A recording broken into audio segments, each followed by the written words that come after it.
નમસ્તે વિદ્યાર્થી મિત્રો, આજે આપણે ચેપ્ટર નંબર 2 દ્રાવણો વિશે અભ્યાસ કરીશું.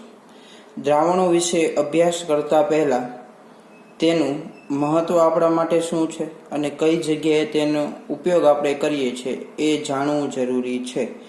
તો સૌપ્રથમ આપણે જોઈએ કે દ્રાવણનું મહત્વ શું છે અને કઈ કઈ જગ્યાએ તેનો ઉપયોગ કરવામાં આવે છે.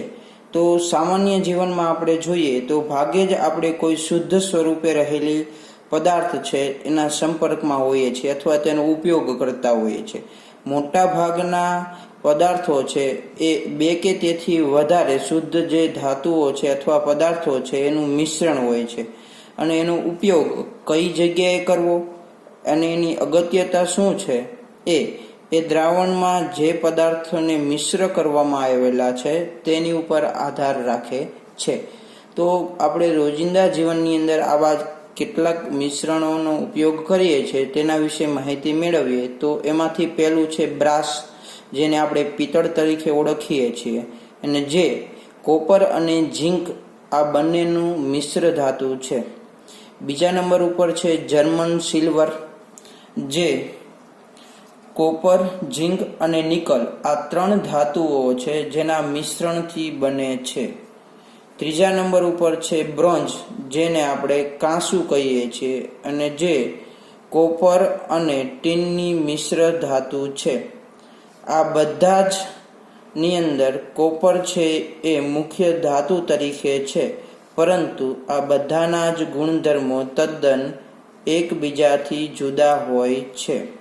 બીજું ઉદાહરણ જોઈએ તો કે પાણીમાં જ્યારે તમે 1 ppm જેટલા ફ્લોરાઇડ આયન ઓગાળેલો હોય તો આવા પ્રકારનું પાણીની અંદર બનાવેલું મિશ્રણ જે દાંતનું ક્ષયન છે તેને રોકે છે. અન્ય ઉદાહરણ જોઈએ તો કે જો આ ફ્લોરાઇડ આયનનું પ્રમાણ પાણીની અંદર 1.5 ppm કરતા વધી જાય તો દાંત પર પીળા રંગના ડાઘા પડે છે. અને જો ફ્લોરાઇડ આયનની સાંદ્રતા પાણીમાં જો વધારે પડતી હોય તો તે આપણા માટે ઝેરી હોય છે. તેથી સોડિયમ ફ્લોરાઇડ કે જે ઉંદર મારવાની દવા માટે ઉપયોગમાં લેવામાં આવે છે. તો આવી ઘણા બધી જગ્યાએ આપણે આવા દ્રાવણોનો ઉપયોગ કરીએ છીએ અને જે આપણા માટે ઘણું બધું મહત્વ ધરાવે છે. તો આ કેટલા પ્રકારના દ્રાવણો હોય, કેવી રીતે દ્રાવણો બનાવી શકાય તેના વિશે આપણે માહિતી હવે મેળવીએ.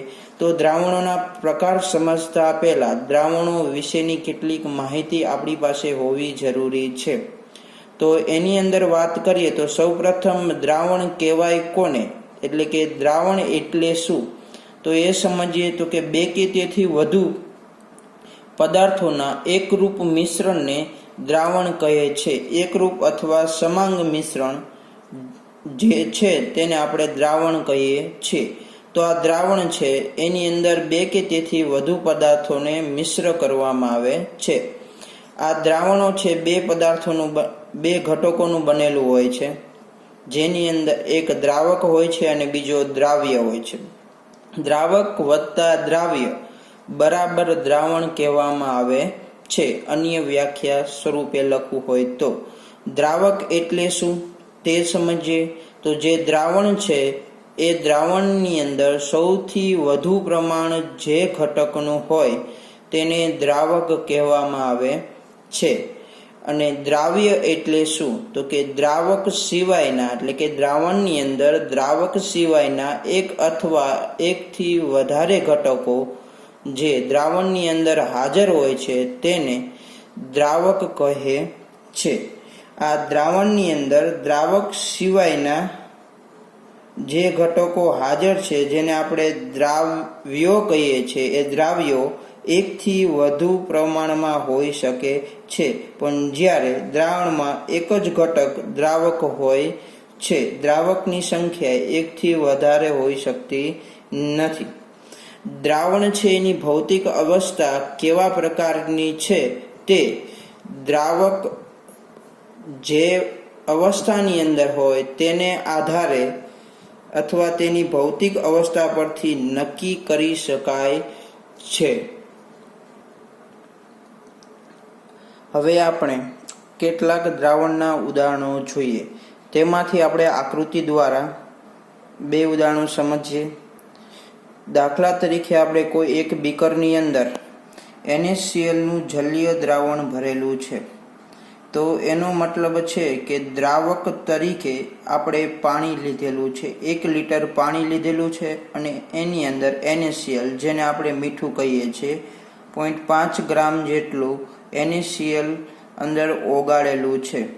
તો આની અંદર દ્રાવ્ય તરીકે જેનું પ્રમાણ ઓછું, જે આગળ આપણે વ્યાખ્યા સમજી ગયા છીએ કે દ્રાવ્ય કોને કહેવાય, તો દ્રાવ્યનું એટલે કે જેનું પ્રમાણ ઓછું તેને દ્રાવ્ય કહેવામાં આવે છે. તો NaCl ના જલીય દ્રાવણની અંદર વાત કરીએ તો NaCl નું પ્રમાણ ઓછું હોવાથી તેને દ્રાવ્ય કહેવામાં આવે છે, અને જ્યારે પાણીનું પ્રમાણ વધુ હોવાથી તેને દ્રાવક કહેવામાં આવે છે.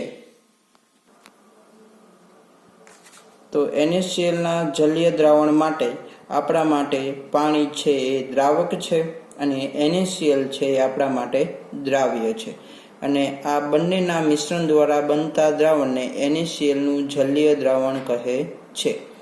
બીજું ઉદાહરણ જોઈએ તો કાર્બોનિક એસિડનું દ્રાવણ, એટલે કે આપણે કોઈ પાણી છે, 1 લીટર પાણી લઈએ, જે આપણે સામાન્ય સાદી સોડા હોય છે, તેની અંદર પાણીની અંદર કાર્બન ડાયોક્સાઇડ વાયુ પસાર કરવામાં આવે છે. તેની અંદર પાણીનું પ્રમાણ સૌથી વધુ હોવાથી તેની અંદર કાર્બન ડાયોક્સાઇડ વાયુ જે દ્રાવ્ય થાય છે, એટલે કે કાર્બન ડાયોક્સાઇડ વાયુનું પ્રમાણ ઓછું હોવાથી તેને આપણે દ્રાવ્ય કહીએ છીએ, અને પાણીનું પ્રમાણ વધુ હોવાથી તેને દ્રાવક કહેવામાં આવે છે. આ બંનેના મિશ્રણ દ્વારા બનતા દ્રાવણને H2CO3 નું દ્રાવણ એટલે કે કાર્બોનિક એસિડનું દ્રાવણ કહીએ છીએ, અને જેની અંદર આપણા માટે પાણી છે એ દ્રાવક છે અને કાર્બન ડાયોક્સાઇડ છે એ દ્રાવ્ય છે. આ બંને ઉદાહરણની અંદર દ્રાવક તરીકે પાણી છે અને જ્યારે દ્રાવ્ય તરીકે NaCl અને કાર્બન ડાયોક્સાઇડ છે. તો દ્રાવ્ય પદાર્થ છે NaCl ના ઉદાહરણમાં ઘન અવસ્થામાં છે, જ્યારે કાર્બોનિક એસિડ વાળા ઉદાહરણની અંદર દ્રાવ્ય પદાર્થ વાયુ અવસ્થામાં છે. તો આવી જુદી જુદી રીતે દ્રાવક અને દ્રાવ્યની અવસ્થાઓ બદલાવી અને જુદા જુદા પ્રકારના દ્રાવણો બનાવી શકાય છે. એટલે આગળ ઉપર આપણે અલગ અલગ પ્રકારના દ્રાવક અને દ્રાવ્યનો ઉપયોગ કરી અને તેનેથી બનતા દ્રાવણો વિશે માહિતી મેળવશું અને તેના વિશેનો અભ્યાસ કરશું.